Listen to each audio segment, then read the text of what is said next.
Good morning, everyone. My name is Seth, your Metro Detroit real estate expert, and with me, as always, your mortgage expert, Steve. For us, Steve, how are you today? What's up? I'm great, man. How are you? I am terrific on this wonderful, fabulous Thursday. Fall is here, almost. When is the Is first day? it? I don't know when the first day of fall is, to be completely clear. Anyways, into the news. I think it is. I think fall is here, by the way. I got last month's data in, so we'll go over that. Here in Metro Detroit, not too much has changed. So our new listings year over year up 1%. So pending listings, same thing, 0.9%. Closed sales down 11.2%. Now it seems like a big number, but since we had such a low inventory, we still do it this time. It was only 400 less sales than we had last year, so it's just a big margin because we weren't dealing with that many numbers. So that's why that 11.2% is so big. Days on market went up 2 days, so not anything significant in the year over year. Average sales price 11.8 appreciation rate from this time last year. That's pretty crazy. And year to date, we're up 8.6%. So we're on track. It seems like we're on track to hit like right around that 10% mark, which is still huge. That's a very big appreciation rate for anyone that doesn't know. I mean, the average is what, Steve, 5 to 6% year over year nationwide. Yeah, I mean, just coming from like Main Street, and actually being in the trenches and writing loans. We're doing a lot of refis right now, right? From people that did loans in, November of last year, even through like, April, May of this year. And I mean, I've seen multiple appraisals come back like 40 to $50,000 above what people paid for their homes. Like, and I know this is pretty local, so these are homes that are in towns like Clarkston, Ortonville, Goodrich, Oxford. I mean, I'm seeing like homes that were bought for 255, appraised for 290.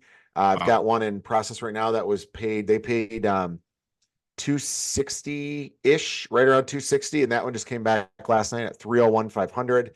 Another one bought at 499, came back at like 47, or at bought at 399, came back at 475. So these are all within a year in Michigan, and these are refi appraisals, right?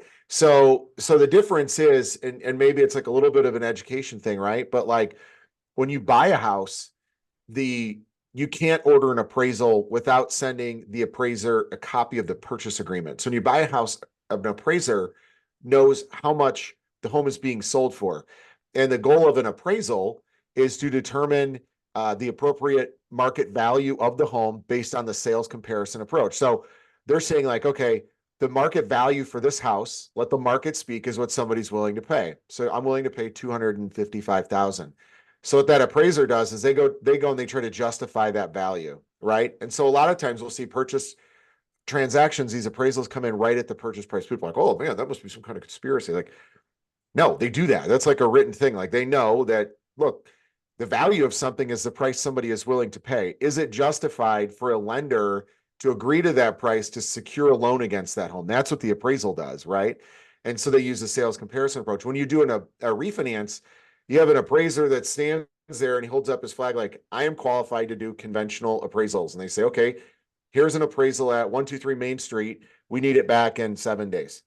And that's all they get, right? And so there's no target for them. So they're truly just using market data. So a refinance appraisal is always I feel like is like kind of always my window into the market. I mean, is this applicable to every county and every street in the state of Michigan? Absolutely not.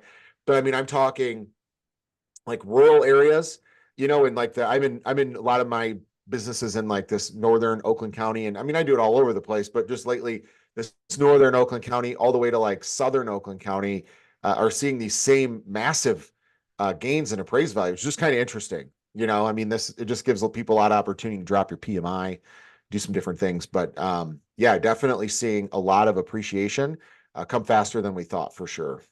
That's awesome. So these people are benefiting off of refinancing. Not only are they getting a lower rate, but they're also like, what else? What other kind of benefits are they getting when they refi and their house appreciates that high? Like you said, the PMA might fall off. What exactly does that mean to anybody watching?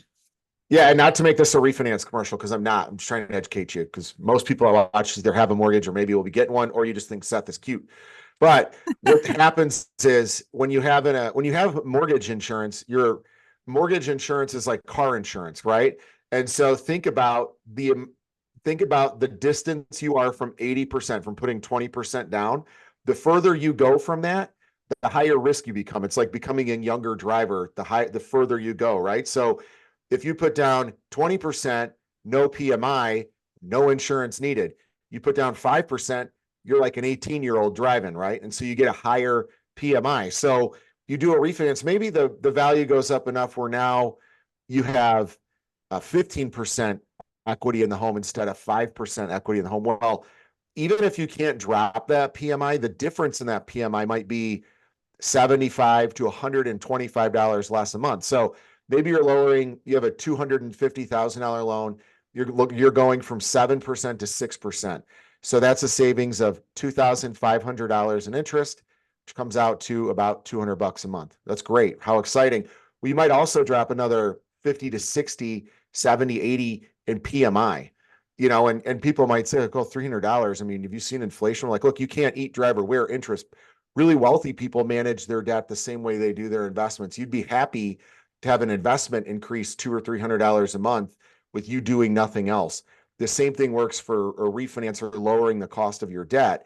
Whatever you can do to strategically decrease that amount and keep that money in your pocket is better than putting it in the bank's pocket or a PMI, insurer's pocket. Yeah, absolutely. That's That incredible. helps. And to piggyback on that, right now we're at and interest rates are right between like 6.15 and 6.19, right, Steve? Yeah, depending on how you do. I mean, those are like national averages.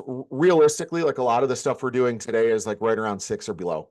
Okay. There's just different ways you can structure loans, and look, I'm not tooting my own horn or anything, but there's different companies have different margins and things like that. So you can just kind of look around and find yourself a better deal than what those averages are. But yeah, it's a stark contrast, right, from a couple months ago when we were talking about rates with the 7 in front of them. Yeah, absolutely. I mean, where were we at? I remember this time last year, where were we at? I mean, we were pretty high. We were into the higher sevens, maybe mid sevens. Do you remember? Yeah, probably. Let me hang on. I can have this open. Let me just see. I'll tell you what we were. Let me go back to here. Hang on a second. I have a chart up and everything. I'm not going to try to do screen sharing. So we were last year at this time, we were looking at the 10-year treasury, right? Which is like a really good measure of where interest rates were. We were trading at a 4.57. And at that time, we were looking at a spread of like 3%. So you're looking at 7.57% Woo. on a 30-year fixed. Today, the 10-year treasury is trading at 3.79, but we're at about a 2 to 2.5 point spread. So you're looking at like 6 to 6.25 today, if you look at it from a 10-year treasury perspective. Good deal. So think about it, that's $1,250 a year on every 100,000 you borrow. That's insane. All right, Steve. Well, I appreciate you having on. Anything else that you got to say today?